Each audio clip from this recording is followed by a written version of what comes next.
everybody. So, in 2016, my dad gets a letter in the mail, a handwritten letter, and it's postmarked from Texas. He didn't know anybody in Texas. And get a handwritten letter, that's really nice. It could be really good, it could be really bad, or it could just be like, what the fuck, who is writing me from Texas? It was more of that. And inside that letter is a memo from a guy named Michael. He says, "Hi, Mark. I am writing to you because I'm conducting research to find my mom's biological parents. And some names I found were also on this post on adoption.com from New Year's of January 2009, and your name was part of this post. So I'm hoping to connect with you to see if we can discover some more information together."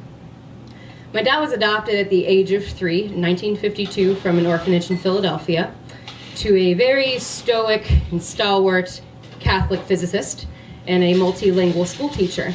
And they had 3 older children, very type A, pragmatic personalities.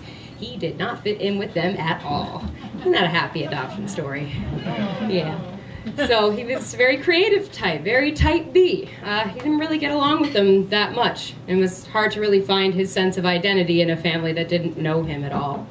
He looked very different from them, and he left home at a pretty relatively young age, 16. So it's about the late 60s, early 70s at this time. So what does he do? He grows his hair down to his ass and he tours across the country doing the hippie thing. And along the way, he creates his own family full of strangers and friends that he met in his travels. Imagine not knowing anybody that is blood related to you. Kind of really fucks with your sense of identity a little bit. So in the late 70s, early 80s, he's like, I'm going to try to give this a shot. I'm going to try and find my birth parents. And in the 1980s, a paper trail only really takes you so far. So he looked through public census records, and he overworked a very annoyed private investigator who told him, you know, you can only really go so far until it just stops, and you may find yourself opening a can of worms you don't really want to know about. And this weighed really heavily on him. He had just met my mom at this point, and they wanted to start a family, and he decided he didn't want to take on the stress, so he stopped searching. Fast forward to 2002, my grandfather, his adoptive father, is the only grandparent I really knew, and he loved the shit out of me. He doted on me and my siblings so much. And when he passed away, my dad came home to tell us the news, and he looked almost refreshed. Like he'd gotten this full night of sleep, no sullenness, no tears. Put a Marlboro cigarette in his mouth, popped an Altoid in there, and very calmly explained how it went down. And then he goes back upstairs. It was a very brief conversation. And that left me very confused. I'm like, aren't you supposed to be, sad when your dad dies? And I didn't know he was adopted at this point. It wasn't until later that night when my mom came downstairs and told me the whole story, and told me that it was a very rocky and abusive relationship, and that my grandfather had very nearly killed him many times. That rocked me, because I had such a wonderful relationship with my grandfather. I now had to recontextualize everything that I knew about him. And that started the catalyst for my own search for my dad's birth family. Now I'm a child of the internet. I got Ancestry.com at my disposal. As far as a free subscription will take it until you have to pay. I had relentless Facebook stalking. That didn't really yield anything except a damaged sense of pride.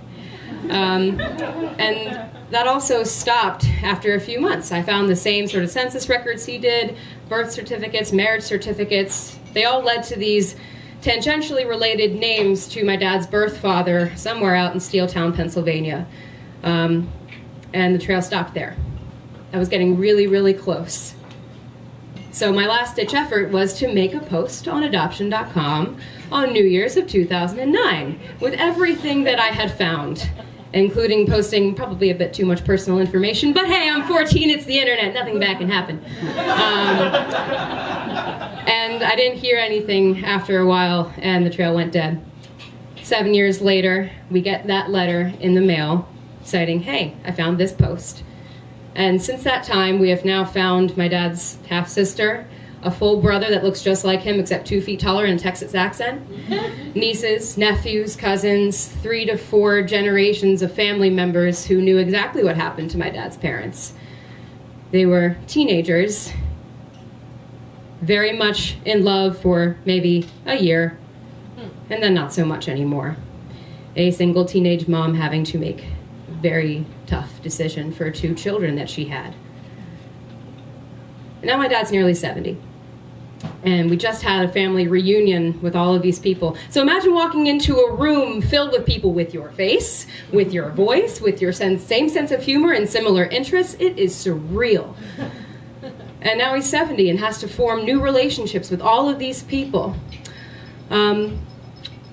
So he had lived an entire life wondering just how close to the edge he was to finding out about who he is, and it is my proudest moment in my life to be able to push those efforts a little further so that people on the other side of that edge could find him. Thank you.